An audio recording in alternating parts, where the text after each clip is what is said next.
we discussed this idea about America. This was at a time when everybody was patriotic. There wasn't a day passed by that, we didn't get news from Europe in the newspapers. Hitler wasn't mentioned. Welcome back to Thinking Critical. This is Wes, and it's a special 4th of July edition of Thinking Critical. We're going to talk about the most patriotic character in comic book history, or one of the most patriotic characters, certainly the most well-known, Captain America. Obviously, there are some other ones out there. Notably, I think Uncle Sam is a pretty well-known comic book character. He's certainly very patriotic. I would even say Superman is patriotic, even though he's not, he is alien, but he certainly was brought up as an American. But I don't know if he's truly a symbol of America, quite like Captain America. So we're going to talk about the man that dons the stars and stripes in the Marvel Universe, the leader of the Avengers, here with my good friend Yule Carter. How you doing? I'm wonderful. Happy 4th of July. Happy 4th of July, absolutely. Hopefully everyone is having a nice time. You've had your barbecue. Maybe you got a beer in your hand. Normally be watching baseball or something right about now. That is not available, so you're here Thinking Critical, and we're going to talk a little bit about comic books, specifically Captain America. Obviously, he jumped into the scene, I believe, in the very first cover Captain America was ever on. He was knocking the piss out of Hitler himself, and the rest is history. The rest is history. Yeah. Joe Simon and Jack Kirby. As opposed to that 80th anniversary Captain America that came out recently, where Stan Lee was credited as his creator. Oh, yes. Obviously, those were two Jewish men. They were World War II veterans. They both were in the war effort, and they came back and they created Captain America. And we'll get into that. But obviously, he's a very well-known character. Maybe not like the A-list star for Marvel, but certainly like the A-list star on Avengers along with Tony Stark, Iron Man. Yeah, when he's... Oh, man, that's the best thing about Captain America. When I was a kid, I would read Captain America comic books, but it wasn't always... it's kind of rah-rah America. Not everybody... It feels that way. But as I've gotten older and a little more tempered, Captain America is becoming more and more a character that I enjoy, and you can go back and read those older issues, and they're fun, important, and then, as time goes on, he changes, and he's had stories that have been good, stories that have been bad, but, the reflective ones are the ones that I really respect the most, unless there was like a superstar artist on it. But, when he is in an Avengers situation, when he's leading a team, that's when even back when I didn't care as much for the character, that's when he would shine. You knew that if Captain America went down, the rest of the Avengers were really messed up. Yes, when he says Avengers Assemble, it's going down for real, and Cap is the leader of the team. He is the strategist. And he's been that for a very long time. Obviously, they've sort of been trying to maybe phase him out in favor of Captain Marvel, who they always will tell you outranks him. Whatever. But certainly, she does not have the accomplishments within the Marvel Comics universe that Captain America has. And, it's such a well-fleshed-out character. At the beginning, obviously, it's pretty one-note. I'm here, representing America. But he's certainly, over time, has been put in positions where he's had to question government, question orders, and it's definitely rounded him out as a character. He has a very interesting back history that they've kind of filled out, as things went along. I think most notably Ed Brubaker's probably had the greatest run on Captain America, at least modern day wise, and he really went back and fleshed out a lot of things, especially when you're talking about Bucky and maybe what he was doing there. He just wasn't just the character that the kid could relate to. Maybe he was actually trained and he was there doing other things. He was more of a spy kind of thing. And so he's certainly a character worth reading and has evolved into more than just a representation of the flag in America. He's definitely his own man. Yeah, I think that Ed Brubaker series was perfect in the fact that it shows you that you still can use that same character, from, 60 years prior or whatever it is now. Or then. And you can still come up with good stories. You can get a new wrinkle and a new take on a character, even a character like Bucky. and you can through situations of re-examining the past, you can tweak things just a little bit to give the character a little bit more seriousness, a little bit more of something of today, without forgetting all the stuff that he is to the character or to the people that read the character all the years before. And there's future Captain America stories. Some don't like the stuff that's going on right now. I think if it was artistically equal to the story, people would be enjoying Cap slightly more. But I wish he'd don the costume again. I'm not the biggest fan of the current iteration. I don't believe that he doesn't really feel like Captain America to me personally. Oh, well, I think that I agree with you that it doesn't feel like the character. My thought is that because of all the Hydra agent or Hydra Cap stories, they're still going through a very long, arduous process trying to rehabilitate the character. At least that's my hope at the end of the Coates run. Wow. I say hope in one hand and shit in the other. That's what I got to tell you. I don't think you're going to get what you expected. But, going back to a point you just made not too long ago about going back and re-examining history, and you can revitalize a character. When you think about Bucky, the sidekick, like you said, at the beginning, he was just a little stand-in for kids, so you'd have a character to relate to while you're reading your Captain America story. But really, Ed Brubaker made Bucky Barnes an important character in Marvel again. He was completely irrelevant, basically hadn't been thought of in a very long time. Go back, you give him some new purpose as to why he was there to begin with, and then when you reintroduce the character with a new edge on him, and that he's been brainwashed, and you can see the anguish that Cap is going through because this is his best friend, but he also knows he has to stop him. And I love the inner conflict because it would be very easy for him to just say, "Screw it. I got to take him out." He's no longer. That's not Bucky anymore. He's brainwashed, but he would not give up on his friend. That is something that is true to the character of Captain America. He would never give up on somebody. He never gave up on Bucky in the Winter Soldier storyline, which is far superior than the one that you'll get in the MCU. If you've only seen the movie version, go read the comic version. It's actually way better. And it's just things like that I think when the character is done right, and the writer stays true to the essence of the character and what what he stands for, I think you can still get amazing contemporary stories. Yeah, Captain America is he won't give up on his friends. He's a great leader. He's accepting, but he's not like a fool. He's not gullible, and I think that's one of the things that, when people don't know who Captain America is, they might think, again, he's just a rah-rah patriot. He's gullible. He'll do anything the government says. And no, that's not true. He's just kind of like a liaison. And, there's been a lot of fights he's had within the Avengers with, Robert Gyrich or whatever his name is, and other characters like that, even in the movies. We've seen it. And going against, the wishes, I think, of S.H.I.E.L.D. in the Winter Soldier. What with the Bucky situation?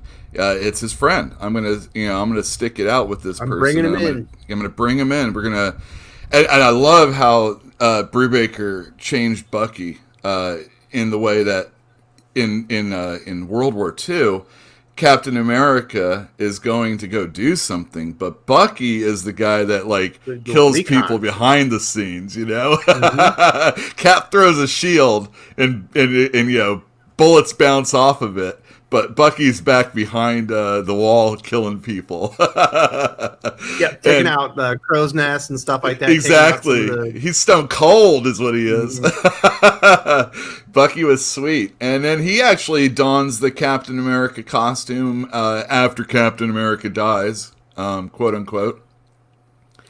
And it doesn't have to be Steve Rogers. There's been a few people that have worn the costume before, but when Bucky dons recently, it was Falcon. Yeah, Falcon's done it. Which is weird because Falcon makes sense as somebody that is a natural successor to Captain America, to don the shield and the uniform. But once he put on the Captain America suit, he wasn't Falcon anymore.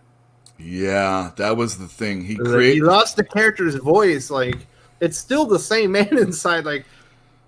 Yeah, it was a little strange. I mean, it felt like, when Falcon became Captain America, there was I can respect that.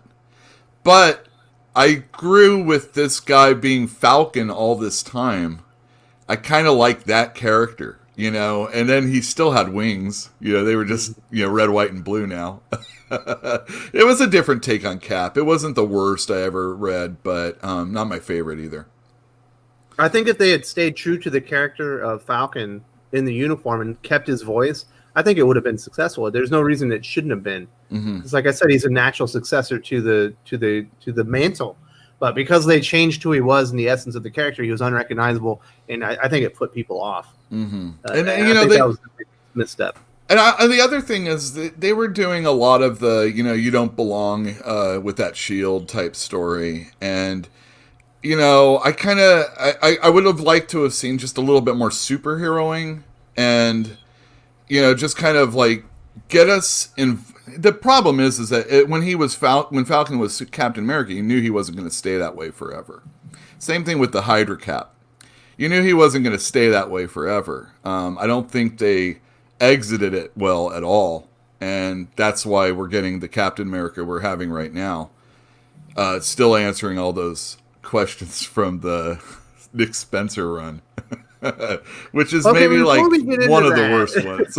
Oh, sorry, I didn't know we were going there. We will go there. We will talk about some of the hard times. Let's talk about the other great story that Ed Brubaker did. Obviously, it followed up Mark Millar's wildly successful and very impactful Marvel Civil War, Death of the Dream, the Death of Captain America. Now that is an excellent comic book. Like just everything about it is very sharp. And the amazing thing is you get an amazing Captain America story with essentially no Captain America. Yeah, I still don't know how he did it. Yeah, and not only that, it's so well done that it makes it feel that it wasn't in response to the Civil War situation that went on. It was meant to be. When Marvel is really clicking and they have an event and it affects the regular series, it just feels so seamless. And you can't ignore this mini-series event like Civil War. It's so important that even today in my comic book store, people still come in. They're like, oh, I have to get caught up in Marvel. What happened? And you have these really nice, tight stories that lead into all these other stories. And then by the time you know it, you're stuck with like 100 books.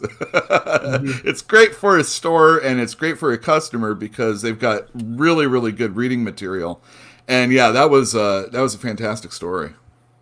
Yeah, very emotional, and obviously there was a lot of homages to Cap as a character. You really got to see how Bucky and Falcon and some of the other Sharon all kind of viewed him as a character. Even Tony Stark, although he's completely villainous by that point, there's no redeeming qualities. That was probably I like that because I think Tony Stark is a villainous character, but obviously Civil War kind of sealed that up. I do think Ed Brubaker's run, as far as might go down as the best Captain America run, just as far as quality and when you look at the visuals and everything, just pound for pound, I don't know if it's going to be beaten. Certainly isn't going to be beaten by Nick Spencer. No, it's not going to be beaten by we're not going to reflect on the Nick Spencer years and say, wow, that was the greatest Captain America ever. See, I told you it was a good Captain America. Nothing's going to happen tomorrow with Captain America that's going to make you think, I got to go back and read that Nick Spencer stuff. Unless you're trying to say, how bad can that be? Mm-hmm. Actually, it starts out fine. Yeah, I didn't hate it. What I didn't like is it just went so long. Yes. That thing should have been 25 issues max. And then it still had, many more issues to go, plus a mini-series event. And, yeah, by the time it was over, I had a bad taste in my mouth. And anything that was good in it, it just didn't stick, unfortunately. And, yeah, Secret Empire was really the first big... well, maybe was Civil War 2 first, or was Secret Empire? I think Secret Empire was, but I could be wrong. Yeah, I think it's Secret Empire. I think Secret Empire was like the first big Marvel event that just bombed. Well, see, that's what I'm saying. Civil War, obviously, Civil War is like one of the best Marvel crossover miniseries events that they've ever had. as far as just money-wise. We could just say it that way. But when you look at what Brubaker did with Captain America during that time, even the Iron Man stuff, you know, it all reflects what's going on in Civil War. And you might not like every crossover thing that happened in it, but when you read those, it draws you back to the event.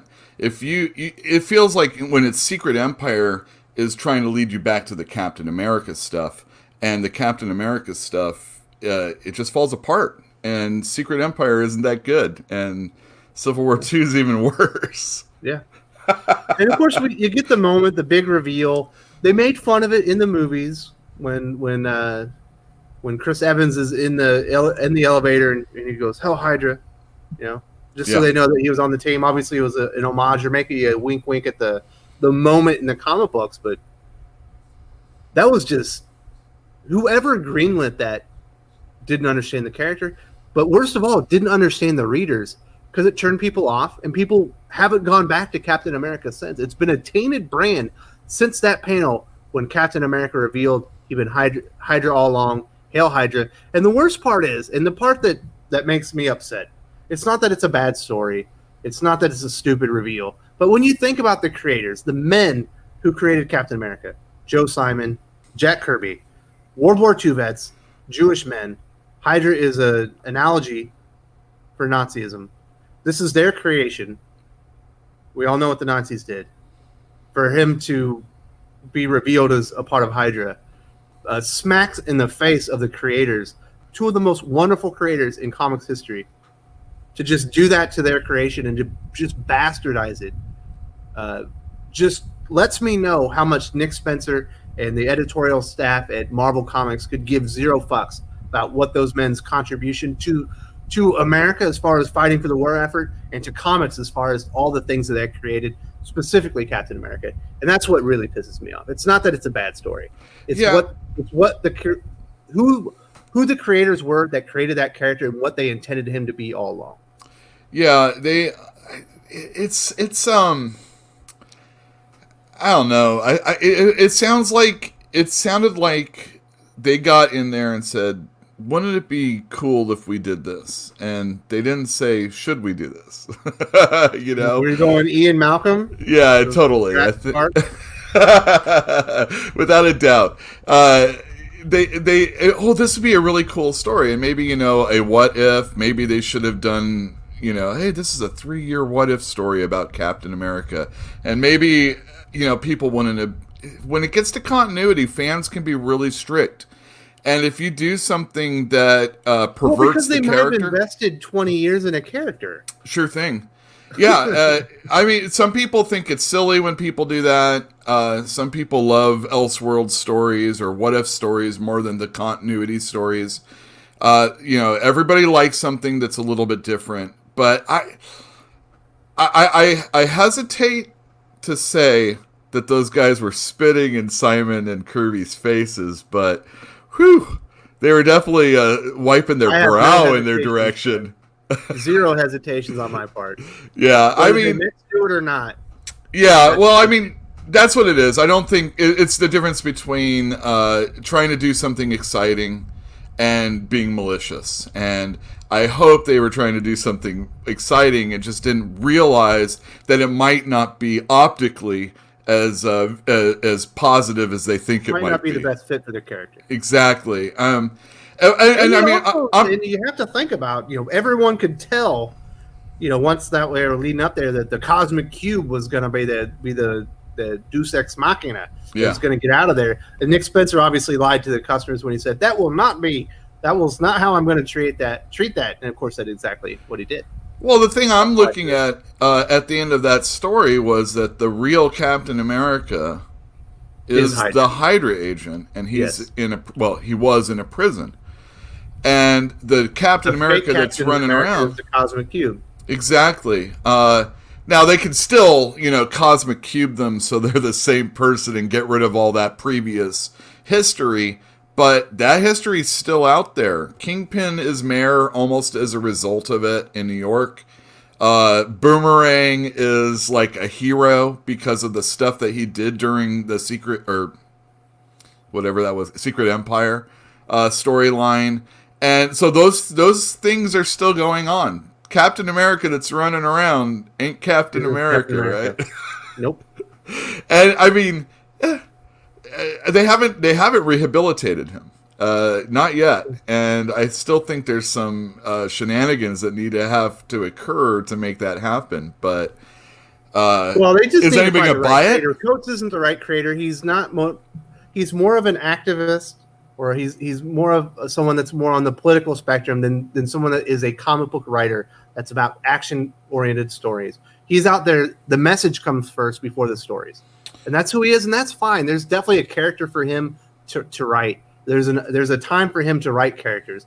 That wasn't the time. He was a terrible person to bring on there.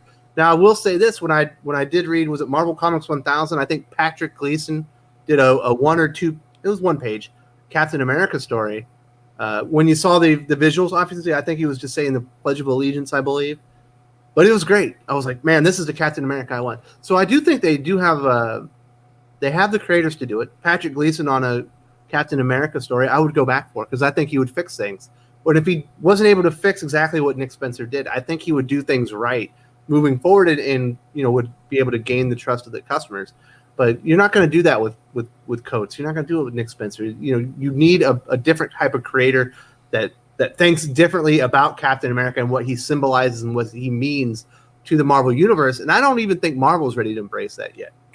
Well, we have seen where people have suggested that Marvel is going to go forward into a shorter story type, less. What do I want to say?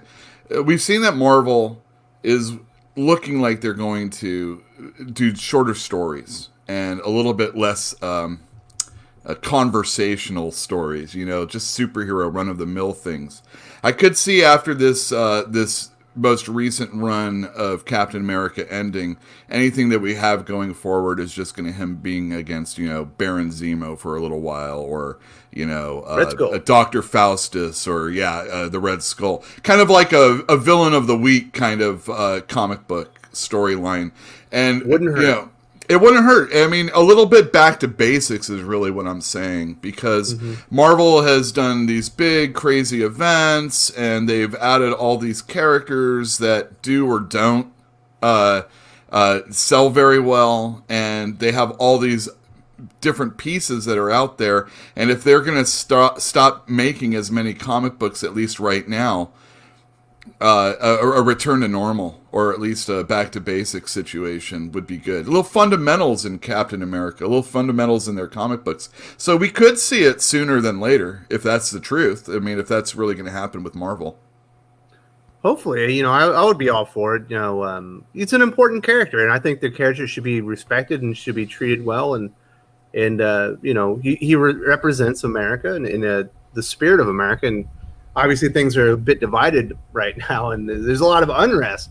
But that doesn't mean that should be driving the character forward. You can still respect what Simon and Jack Kirby intended when they created him. So those are just my thoughts. But he is a great character. He has had a phenomenal contemporary run by Brubaker. I don't know if you're going to beat that. I believe also Rick Remender had some stuff with Captain America, a little bit more off the beaten path. I think they go to Planet Zemo or something like that. That's very interesting. So if you want something that's a little bit different, Captain America, you can go check out that Rick Remender. Much better than anything you're going to get from Spencer Coates as well. But obviously, go back and go read those Marvel classics. The original Captain America. A lot more campy. It's a different character. He's much more one note, but still very enjoyable, and you can really see where the character came from. Yeah, and I would recommend, if you're interested in reading some good Captain America stuff, you might check Avengers Forever out. That's a story by Busiek and Pacheco where they take Avengers from different timelines, and the Captain America they chose from that was from, I think, the Mark Grunwald days, when he was questioning his role and his patriotism for the country when some bad stuff occurred, and within the story. And so that character was in Avengers Forever, and why is this the perfect Captain America to pick out? And I like that, and it also references a really good run back then. Also, anything with Mike Zeck and John Byrne doing the art, those are some great caps also. And probably I think they're a little cheesy in stories, but when Jack Kirby comes on and takes over the character, like at issue 100 when they bring it back, those are pretty cool too. Maybe it's 200 I'm thinking about. Whatever. Those are any Jack Kirby, obviously, also. If you're looking for like an introduction to Captain America that'll just kind of get you into the character, actually Jeff Loeb and Tim Sale's Captain America White, I believe it is just like their blue and their Spider-Man blue, Hulk gray, Daredevil yellow. Introduction to the character, give you some back history on it. It's a good place to start. But I forgot to talk about this. I wanted to talk about it during the video, but obviously we missed it. But Mark Millar's Ultimates, like, that is a great version of Captain America. A little bit of edge on him. He might be willing to boot somebody in the face for some information. Obviously, the uniform in there is what was transferred over to the MCU version of Captain America. At least the better version of the uniform. And that's a really interesting take on Captain America. I actually like it a lot. Yeah, again, it's anytime Captain America is leading people, I think you're seeing, a really good superhero character. I remember when we were watching Avengers, me and my girlfriend, and the movie, and she said, "This Captain America, well, I don't like him. What's this guy around for?" And that was right when he started barking out orders, and I'm like, that's why. It was so awesome. It was like she was bitching about him, and then he comes up and he's like the 100% Captain America, and I'm like, that's the reason why. That's why he's here. And in Ultimates, he's he's 1,000% Captain America, and he's like he's an ass kicker. He is awesome. Yeah, Mark that's Millar. definitely one you want to check out if for some modern day Cap. That's actually excellent and wonderful run. Actually, Mark Millar does some weird stuff in there, but he doesn't really do too much weird with Captain America. And I believe that's essentially the origin that you get for Captain America in the first Avenger as well. Yeah, he did a completely different than the original. I love it when a guy not from America does a really good take on these icons. And when they do it really well, it plays even better because they sometimes have like an idealized version of America or the character or just the philosophy behind them, and they don't have the restrictions or the they don't have you don't have to sugarcoat it. And that's what he does in Ultimates. He just puts it out there. It's great. Mm-hmm. Well, I think we're up on 30 minutes here talking about Captain America. We talked a lot about the good, a little bit about the bad, and our thoughts on the character. I do want to wish you a happy 4th of July, everyone out here watching this, and hopefully we have a day of healing, and everyone enjoys the holiday. We will be doing it here in the Philippines. Take it easy.